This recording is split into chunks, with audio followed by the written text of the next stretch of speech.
Coming up on this episode of Freedom from Fire, we'll discuss holiday fire safety tips and learn the proper maintenance for Christmas trees. In our interview segment, we'll hear how the second alarmers play an integral part in the Philadelphia Fire Department. And we'll also talk to an emergency relief team whose services assist animals affected by disaster situations. We have that plus a lot more, so stay tuned to Freedom from Fire.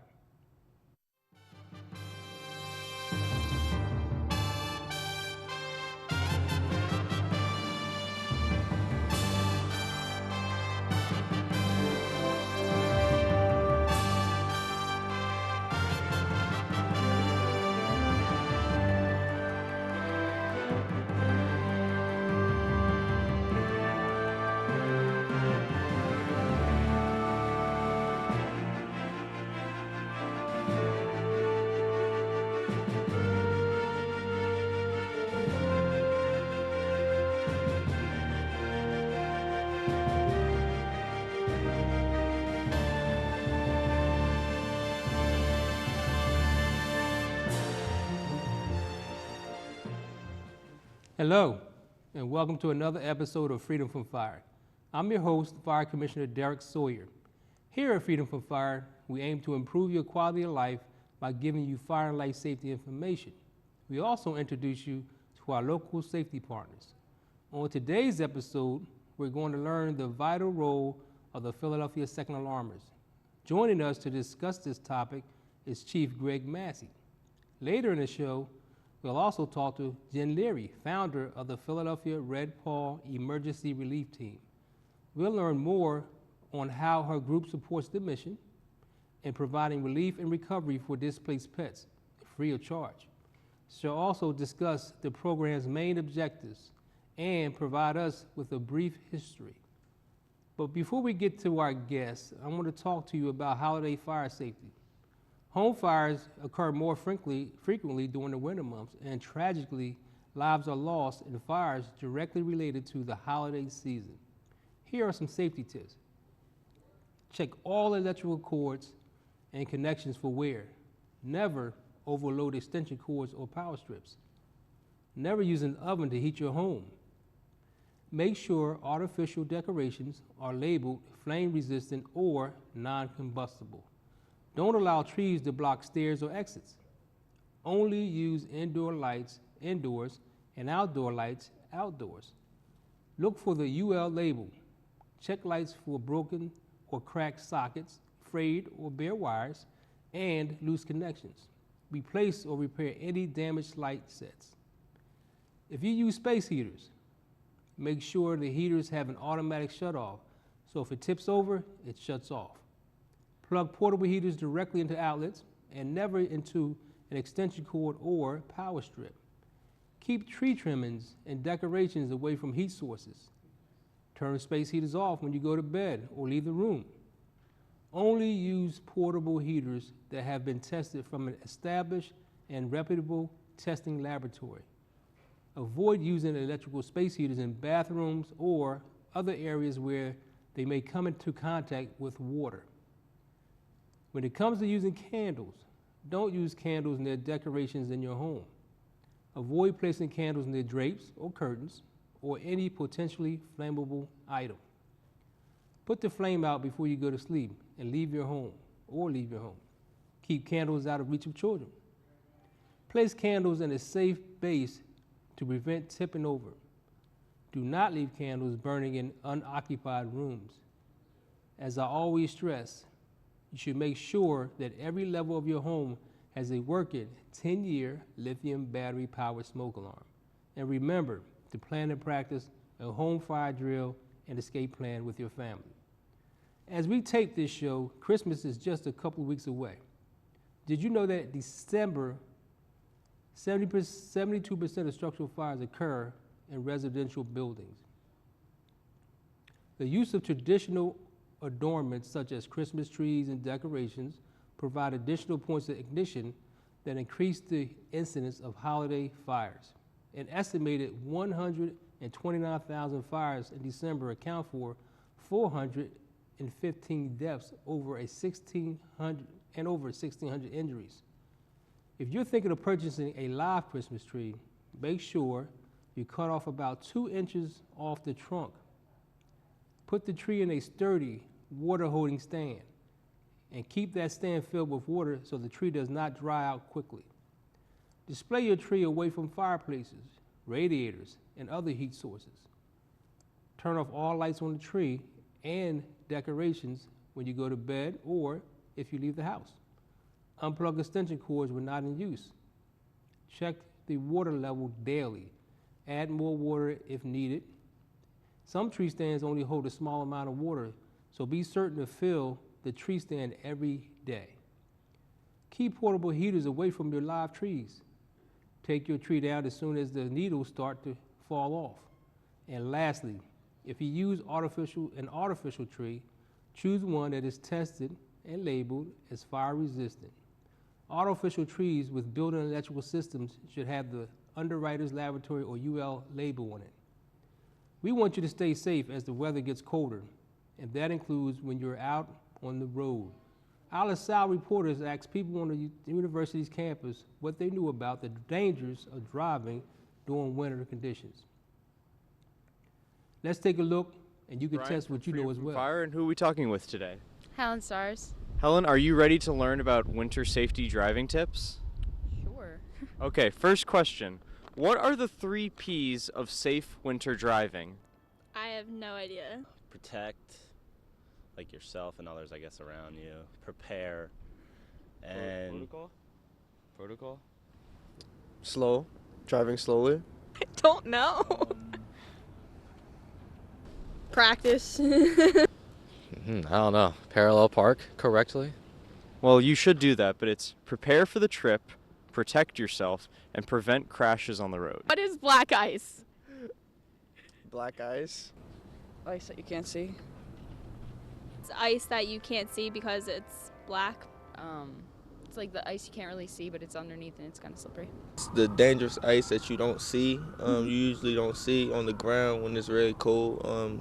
Generally in the wintertime, and it's very slippery and it causes crashes and accidents. Yeah, it's the ice that looks transparent because it's on the road and asphalt is black, which makes it look black. True or false? When driving on ice, you should hit the brakes.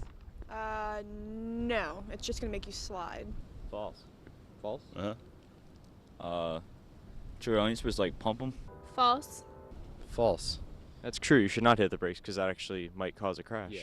Why are there signs about ice in front of bridges and overpasses? Well, because I guess people can be kind of careless. They cannot always look for the ice on bridges. I guess they're thinner, like, passages, so, like, people won't be as careful, but they need to. And there might be a different material on the road, so they, like, it might freeze over. Yeah. So. Because you could go out of control and go over the bridge. Because it's dangerous to drive, and if they're not there, then people might go a little faster and end up causing a car accident. So, in case, there's ice, like, you're prepared to, like, pump your brakes. Safety alert. If it's icy on the bridge, they don't want a driver on the road to go off or so happen to it to be like a bad accident, and that could lead to a tragedy. Yeah, that is true, and it's also because ice forms faster on bridges and overpasses compared to just on, like, the regular roads. True or false? You do not need to idle your car before driving when the temperature is low. True. False. True. False. It's actually true. You actually don't really need to do that. It's actually like an urban myth. What should you do if you are stuck in the snow? If you're stuck in the snow, you should follow the precautionary. You need to flag down help or, like, I guess, like, shovel the snow in the front of your tires out. I heard, like, if you got, like, a piece of cardboard, if you put it underneath your tire or something, a piece of wood or something, like, it comes out. I heard cat litter works to put it around your tires. Wow, that's right. No one guesses that. Oh, yeah, thank you. Do you think anything else? I'm not gonna suggest melting the snow. I don't think that would work. But salt. Yeah, salt too. You should clear the snow from around the tires, and turn your steering wheel from side to side, and put your car into lower gear. And what should you have in your car this winter just to be safe? All right, you need a shovel. You need Extra hoodie. You need chocolate, lots of chocolate. Water. Something to brush the snow off. Kitty litter. Yeah, kitty litter, flares, And a blanket. I guess, yeah, emergency materials. Hot chocolate. I mean, if you can make hot chocolate in your car, that would be pretty That'd be cool. awesome. But like, I don't think so. But you should have a first aid kit. Carry some sand or kitty litter in the back of your car. Kitty litter, right. Yeah. Remember, blankets and extra clothes. So now you should be more than prepared for the winter. Thank you for that information. We're going to switch gears now and examine how the integral role of the Philadelphia Second Alarmers. Now joining us to discuss the profuse capabilities of this organization is Chief Greg Masi. Chief, how you doing? Commissioner, how you doing, sir? Welcome to Freedom from Fire. Thank you for having me on your show. So tell us a little bit about the Second Alarmers and how they were established and what the concept is. Well, believe it or not, they actually started back in 1921, and it was just a group of Were you there then? Well, if you look at this face, I could have been there, yeah. I had a rough paperwork route. Actually, it was just a few citizens. They saw a large fire on the waterfront. Right. And it was a very cold time of the year. It was in November. They saw the firefighters were just out there under unbearable conditions. They actually went and purchased some hot drinks in their car and came to the fire scene, and hence that's how the Second Alarmers started. Great. Yeah. So I believe they're staffed with volunteers, right? That's correct. It's a 100% volunteer organization, and next year we'll be celebrating our 95th anniversary. 95 years. 95 years, and I always said one day we're going to get it right. Yeah. So tell me how you get all these people to volunteer their time, because I know that you respond all times of the day, daytime, nighttime, doesn't matter what time it is. I know I've seen you on the fire ground on multiple occasions, and you always have a pretty robust workforce. So what's your secret? Yep, believe it or not, we have a lot of people who come various walks of life. It's good to recruit somebody who is still working. They work shift work, so we try to build our workforce out, make sure we have coverage throughout the 7-day period. We've been very lucky. I got to admit that probably one of the best recruitment tools we've ever had was Facebook. We wanted to recruit young people because the organization, its founders were long gone. So we wanted to get more young people involved in volunteering their spirit, and it seems to be working out pretty well. So young people, why young people? Well, I always said young people bring fresh ideas. That's a good idea. Absolutely, Yeah. and sometimes we tend to do things right. We're resistant to change, but some of even our younger female members now have actually introduced some new concepts which are now being deployed in our services. Great. So training, I know in the fire side, on the fire service, we have training. Everybody has to go through the training academy before they become firefighters or EMTs or paramedics. What type of training, if any, do you guys have? Well, a lot of our training is done in-house because we have 4 different types of apparatus. As we mentioned, the Second Alarmers provide nutritional benefit to the firefighters. So there's a lot of various equipment that we use to cook various products on board. But in addition, a lot of our members, they come aboard, they have EMT skills. So we have emergency medical training. Thank God to your department, since they're going to be driving an emergency vehicle, they go through an emergency vehicle operator course training to drive, actually operate one of our apparatus.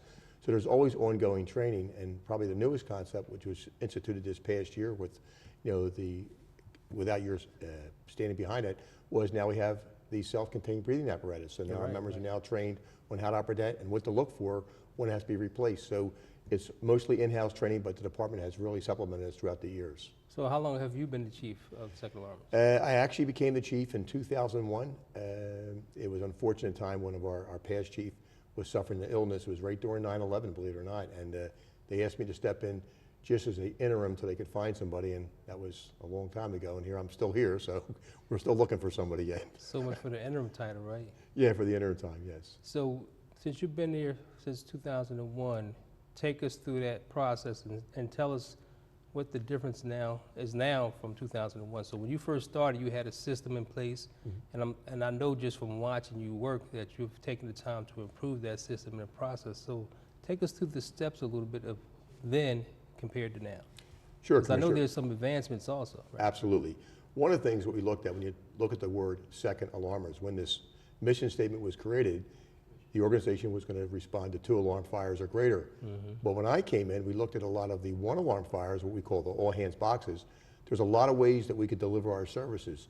So we went out and we purchased a smaller van, like a quick response apparatus, and we were able to start carrying basic essentials, firefighter hoods, gloves, socks, things that they would need, what we call creature comforts, that we could replace at the incident scene. So when I took over, our runs were about 80 runs per year. We're now doing an average about 425 per year. Wow. So, and it's not just the fires, but even your training exercises that you hold, mass exercise, we get involved in that also. So we've kind of, broadened our scope of operations, and it's good because it helps to retain membership. They like to be busy, and they like to be involved with the department. That's true. If you want to keep people engaged, you have to kind of find a way to give them things to do rather than just sit around. Absolutely. So waiting for that fire bell to go, which we hope is very infrequent.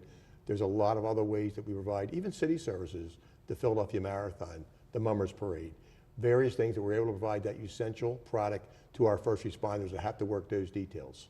So how do you receive your funding? So is it? Funding is very, and that's always everybody looks for more funding. Fortunately for us, our firefighters are extremely generous in payroll deduction. They believe in what we do, and I can't ask them more to do enough. And then we have some firefighters. They believe in the hot chocolate. They believe in the hot chocolate, yes, sir, yes. And sometimes they have that runny nose. We even wipe their nose That's on the right. fire ground. They can't take those big, bulky gloves off. But they actually have some fundraisers throughout the year, and the department, everybody just comes out and supports everything that we do. And we, again, none of our members are paid, so we just give it right back to the membership in various products that we can provide to them in any emergency scene. Great. So before we wrap it up, if someone wants to donate to the cause, they're watching the show, how can they help out or donate funding? The best way to find us is the Philadelphia Second Alarmers Facebook page. It actually tells them exactly where they can send a donation in. We're actually looking for always new members. So besides a donation, if they can donate their time, that'd be very, very beneficial to us. Look for it on Second Alarmers. It's a very active Facebook page. We add things just about every day explaining what we do every day for our first responders. Well, thanks for coming in. I appreciate it. I look forward to seeing you on the fire ground. Commissioner, thank you so much for having me, sir. All right, be safe. Thank you for joining us. So we need to take a quick break, but when we return, I'll be joined by Jen Leary of Red Paul. We'll return shortly for more Freedom from Fire.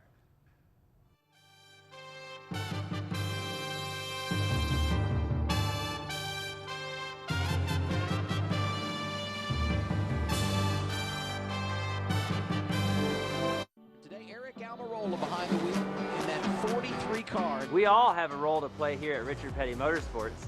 We respect each other, work hard, and that helped us get the big win in Daytona. My partners in the U.S. Air Force also know that it takes a team to make each mission a success. Your coworkers, family, and friends are your team. Treat them with respect, and together you can accomplish great things. This message is brought to you by the U.S. Air Force. 9 out of 10 of us say we want to die at home. But for a third of us, this is the last place we'll see. If you had just months to live, where would you want to be? Willie wanted to enjoy her great-great-great-grandchildren. She chose hospice. See what's possible at momentsoflife.org.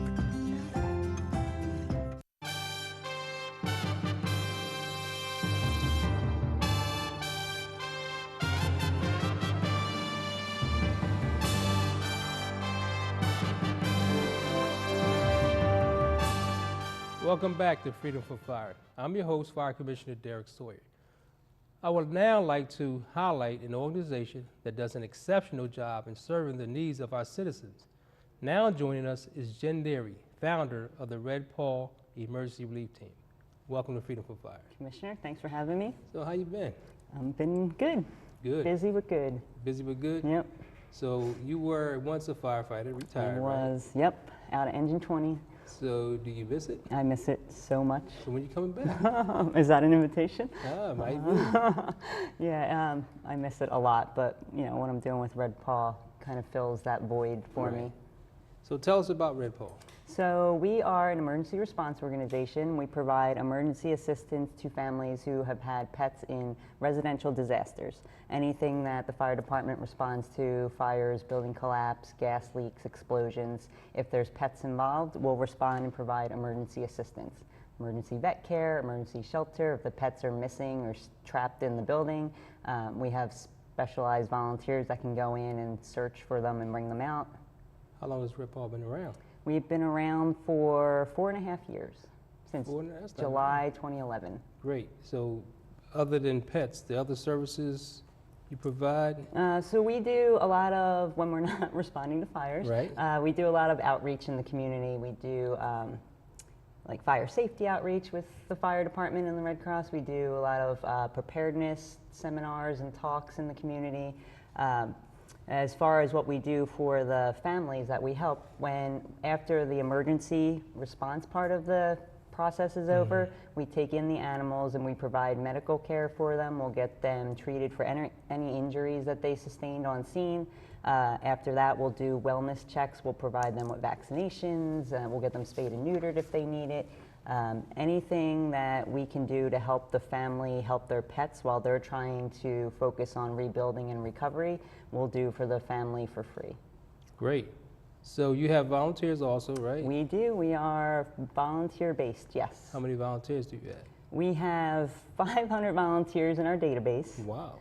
Most of those are fosters, transport volunteers, event volunteers, outreach volunteers. We have a small group of specialty volunteers. Those are the volunteers that actually go to the disaster scenes.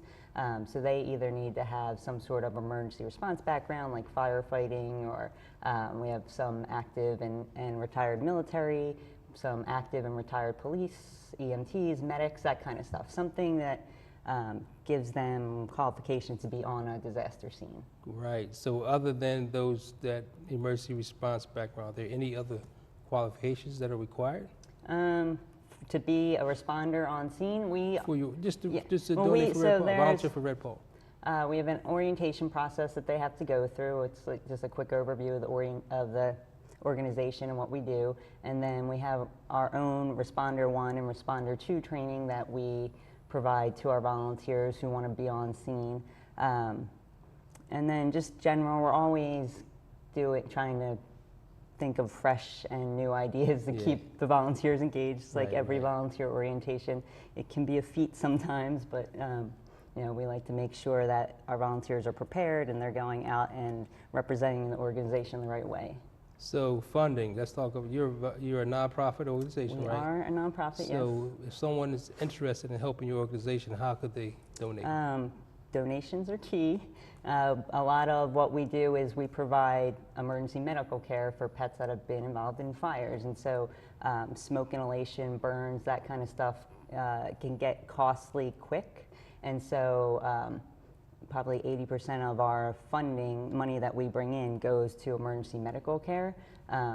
So donations are important, but also volunteers. We're always looking for more fosters, especially with being this fire season. We are getting busier, getting called more often, and so we always need more people to take in the animals for the families until they can recover. Yeah. So how does someone donate? So we have a website, it's ourname.org, redpaulemergencyreliefteam.org. We also have a Facebook page, a Twitter page, and an Instagram page. Wow. Any of those social media platforms, you can find our information, but our website is just chock full of information and different ways to donate, volunteer, foster, and on occasion we have animals that don't go back to their families for whatever reason, so we put them up for adoption. So if people are looking for a new family member, we can provide that as well. Great. So I want to thank you for coming on the show. I really appreciate you sharing that information, because I believe a lot of people aren't aware of Red Paul and the services they provide. But before you go, I have to ask you one favor. Sure. Take the fire safety pledge with me. I would love to. Great. I thought you'd never ask. All right, that's what I'm talking about. You're going to raise that right hand, right? I do, yes. You ready? I love my family. I love my family. And I'm responsible for their safety. Therefore, I pledge the following. I pledge to have at least one working smoke alarm on each level of my home. I pledge to test my alarm as recommended and replace the alarms with new lithium battery-powered alarms when needed. I pledge that every family member will sleep with their bedroom door closed. I pledge to develop and practice a home escape plan. I pledge that if I cannot afford smoke alarms, I will call the non-emergency number 311 or visit www.phila.gov/311. All of this I do solemnly pledge. I urge you to take the family pledge at home, along with your family members. If you haven't done so, go to freedomfromfire.com to review our fire safety checklist and prepare a home escape plan.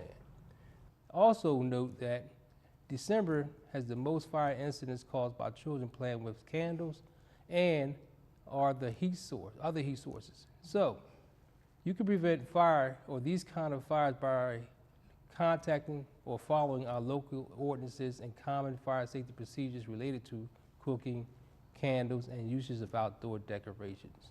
Remember, if you would like to find out more about LaSalle TV, you can check out our social media sites. And if you are interested in learning more about the Philadelphia Fire Department, visit our Facebook, Twitter, and web pages. You can also follow my Twitter account at PFDCommish, and make sure you follow me, follow my tweets, and share your fire safety information with us also. So, Jen, you have a Twitter, right? Yep, I have a personal Twitter. It's at LearyJen. Red Paul has a Twitter. It's at Red Paul Relief. That's also our Instagram as well. What about Facebook? Facebook is Facebook/Red Paul Team. All right, so there you have it. I would like to once again thank Chief Greg Masi and Jim Leary for joining us today. I also would like to thank you for tuning in and watching. So, until next time, remember, fire is everyone's fight, and remain free from fire.